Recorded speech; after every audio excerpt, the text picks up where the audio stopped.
Andito tayo ngayon sa Hadika o Muti na Hadika. Matagal-tagal din na tayo nakakapunta dito kasi yung mga alaga ko na dalagitan na yung dalawang babae.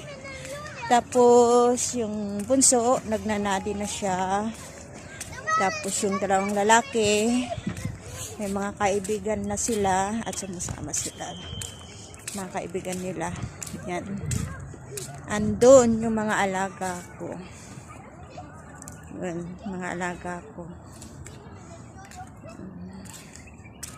Pag yung summer, ang ganda dito kasi yung mga punong kahoy na yan. Mga kahoy na yan, namumulaklak mga yan. Sana makabalik ulit. After siguro hindi na kami makapunta dito. Sana makakabalik ulit dito. Pag nagyaya yung mga bata. Yan.